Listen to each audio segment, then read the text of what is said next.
Hi hello, എല്ലാവരും ഒത്തിരി സന്തോഷത്തോടെ ആയിരിക്കുന്നു വിശ്വസിക്കുന്നു. ഞാൻ ഇന്ന് നിങ്ങളോട്ട് വാലന്റൈൻസ് ഡേ ആണല്ലോ വരുന്നത്, അപ്പൊ നമുക്ക് അതിനെ കുറിച്ച് ഷെയർ ചെയ്യാമെന്ന് വിചാരിക്കുന്നു. നിങ്ങൾക്ക് വാലന്റൈൻസ് ഡേ എങ്ങനെയാണ് സ്റ്റാർട്ട് ചെയ്യുന്നുള്ള കഥ അറിയാമോ? കുറച്ചു പേർക്കൊക്കെ അറിയായിരിക്കും. എന്നാൽ വാലന്റൈൻസ് ഡേ തുടങ്ങിയത് നമ്മുടെ സെന്റ് വാലന്റൈൻ എന്ന ആ ഒരു പ്രീസ്റ്റിന്റെ ബേസ് ചെയ്തിട്ടാണ് നമുക്കുള്ളൊരു വാലന്റൈൻസ് ഡേയുടെ ഒരു സെലിബ്രേഷൻ നമ്മൾ ചെയ്തു തുടങ്ങിയത്. സെന്റ് വാലന്റൈൻ 3-ാം സെഞ്ചുറിയിൽ ജീവിച്ച ഒരു പ്രീസ്റ്റാണ്.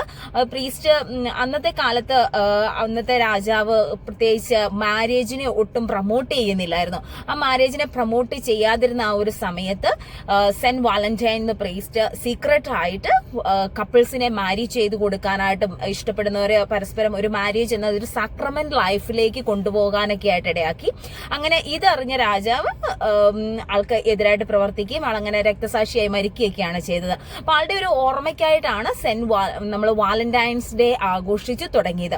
അതുകൊണ്ട് തന്നെ വാലന്റൈൻസ് ഡേ എന്ന് പറയുന്നത് കൂടുതലായിട്ട് സ്നേഹത്തിന്റെയും അതുപോലെ ത്യാഗത്തിന്റെയും പരസ്പരം അങ്ങോട്ടും ഇങ്ങോട്ടുള്ള ഒരു വിശ്വാസത്തിന്റെ ഒക്കെയുള്ള ഒരു പ്രതീകമായിട്ടാണ് നമ്മൾ ക്രിസ്ത്യൻസിൽ കൂടുതലായിട്ടത് ആഘോഷിക്കപ്പെടുന്നത്.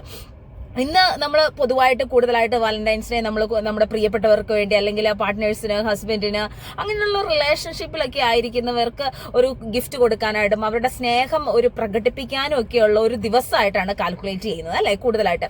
പക്ഷെ ഇന്ന് ഞാൻ വിശുദ്ധ കുർബാനയുടെ മുമ്പിൽ ഇരുന്നപ്പോൾ ഈശോ എന്നോട് എന്റെ മനസ്സിലേക്ക് തോന്നിച്ച ഒരു കാര്യമാണ്, നീ എനിക്ക് വേണ്ടി എന്താണ് എനിക്ക് വാലന്റൈൻസ് ഡേക്ക് തരുന്നതെന്ന്. അപ്പൊ ഞാൻ എന്റെ മനസ്സിലോട് പെട്ടെന്ന് തോന്നി, ഈശോ നീ എന്തിട്ട് ഈ പറയണത്, വാലന്റൈൻസ് ഡേ നിനക്ക്? യെസ്, ഞാൻ നിന്നെ ഒത്തിരി സ്നേഹിക്കുന്ന, ഒത്തിരി നിന്നെ മനസ്സിലാക്കുന്ന ഒരു വ്യക്തിയല്ലേ, അപ്പം എന്താണ് നീ എനിക്കായിട്ട് നൽകുന്നത് എന്നുള്ളൊരു ചോദ്യം എന്റെ മനസ്സിലേക്ക് പെട്ടെന്ന് ഇങ്ങനെ വന്നു.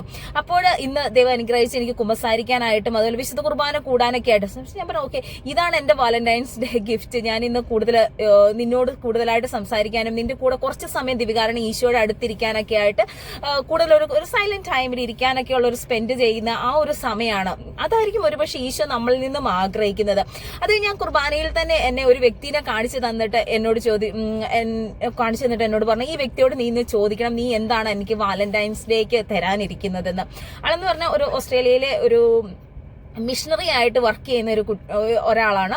അതായത് അധികം പ്രായമുള്ള ഒരു 24 years ഓൾഡ് ഉള്ള ഒരു യങ് ആയിട്ടുള്ള ആള് 1 year മിഷൻ ഈശോയ്ക്ക് വേണ്ടി തന്നെ ഞാൻ വർക്ക് ചെയ്യും എന്നുള്ള ഒരു കമ്മിറ്റ്മെന്റ് എടുത്ത് നമ്മുടെ ഡയസിന് വേണ്ടി വർക്ക് ചെയ്യാണ്. ഇപ്പോൾ ആള് ഫുൾ ടൈം സ്പീച്ച് തെറാപ്പിസ്റ്റ് ആണ്, പക്ഷെ ഫുൾ ടൈം ഡയസിന് വേണ്ടി മിഷണറി. അപ്പൊ ആളുടെ അടുത്ത് ചെന്ന് പോയി ചോദിക്കാനായിട്ട് എനിക്കൊരു പ്രചോദനം ഉണ്ടായി. ഞാൻ ചെന്ന് ചോദിച്ചു. അപ്പൊ ആൾ എന്നോട് പറഞ്ഞു, ഓക്കെ, നീ എന്താണ് നിന്റെ വാലന്റൈൻസിന് കൊടുക്കുന്നതെന്ന് ചോദിച്ചാൽ പറഞ്ഞു, Sonia, you may be have like valentine, നിന്റെ പാർട്ട്ണർ ഉണ്ടല്ലോ, അല്ല നിന്റെ ഹസ്ബൻഡ് ഉണ്ടല്ലോ, നിനക്ക് സെലിബ്രേറ്റ് ചെയ്യാം. പക്ഷെ എനിക്ക് ആ ഒരു സെലിബ്രേഷൻ ഇല്ല, കാരണം എനിക്ക് പാർട്ട്ണർ ഇല്ലാന്ന്. അപ്പൊ ഞാൻ ഈശോ ഇന്ന് ചിന്തിപ്പിച്ച ആ ഒരു തോട്ട് ഞാൻ ആളുമായിട്ട് ഷെയർ ചെയ്തു. ഇങ്ങനെ ഈശോ ആണ് നിന്റെ വാലന്റൈൻ, സോ അത് നിന്റെ അടുത്ത് പറയാനായിട്ട് തമ്പുരാൻ എന്നെ തോന്നിപ്പിച്ചത് കൊണ്ടാണ് ഞാൻ നിന്റെ അടുത്ത് ഇത് വന്ന് പറയണത്. അപ്പൊ അത് അവളുടെ മനസ്സിലൊരു ചേഞ്ച് വരികയും, ഓക്കെ, ഞാൻ എന്നാൽ നാളെ ഒരു സ്പെഷ്യൽ ആയിട്ട് ഞാൻ ആഘോഷിക്കും. ഓക്കെ, മേ ബി എന്റെ ഈശോയ്ക്ക് കുറച്ച് റോസസ് ഇഷ്ടമായിരിക്കാം, അല്ലെങ്കിൽ കൺഫെഷനോ, അങ്ങനെ ആ ഒരു രീതിയിലേക്ക് ഞാൻ നാളെ സെലിബ്രേറ്റ് ചെയ്യും എന്ന് ആളെന്നോട് പറഞ്ഞു. അപ്പൊ ഞാൻ ഒരു പക്ഷെ നമ്മുടെ മനസ്സിലും ഇതുപോലെ എല്ലാവർക്കും അറിയില്ലായിരിക്കാം, എനിക്ക് ആരുമില്ല, അല്ലെങ്കിൽ എനിക്ക് വാലന്റൈൻ ഇല്ല, എനിക്ക് പാർട്ട്ണർ ഇല്ല, എനിക്ക് ആരുമില്ല എന്ന് വിചാരിക്കുന്നവരോടാണ് എനിക്കിന്ന് പറയാനുള്ളത്. ഡോണ്ട് വറി, തമ്പുരാൻ നിങ്ങളെ ഒത്തിരി സ്നേഹിക്കുന്ന ഒരു ഈശോ ഉണ്ട്. ഒത്തിരി സ്നേഹിക്കുന്ന ഈശോയുടെ അടുത്ത് നിങ്ങൾക്കൊരു 5-10 മിനിറ്റ് സമയം സ്പെൻഡ് ചെയ്യാനായിട്ട് സാധിക്കുകയാണെങ്കിൽ that will be a beautiful day ആയിരിക്കും. അല്ലെങ്കിൽ ഒരു സൈലന്റ് ടൈം വിത്ത് ജീസസോ, അല്ലെങ്കിൽ നിങ്ങൾ ഒത്തിരി പ്രാർത്ഥിക്കുന്ന ഏത് ദൈവത്തോടാണോ പ്രാർത്ഥിക്കുന്ന തമ്പുരാന്റെ അടുത്ത് കുറച്ച് സമയം എടുത്ത് യു ആർ മൈ വാലന്റൈൻ എന്ന് പറഞ്ഞ ആ ഒരു ദൈവത്തിന്റെ സർവേശ്വരന്റെ സ്വരം കേൾക്കാനായിട്ട് ശ്രമിക്കുക. അപ്പൊ ദൈവം നിങ്ങൾ എല്ലാവരും അനുഗ്രഹിക്കട്ടെ. നല്ലൊരു വാലന്റൈൻസ് ഡേയും എല്ലാവർക്കും ആശംസിക്കുന്നു. God bless you all. Thank you. Bye. Have a great day.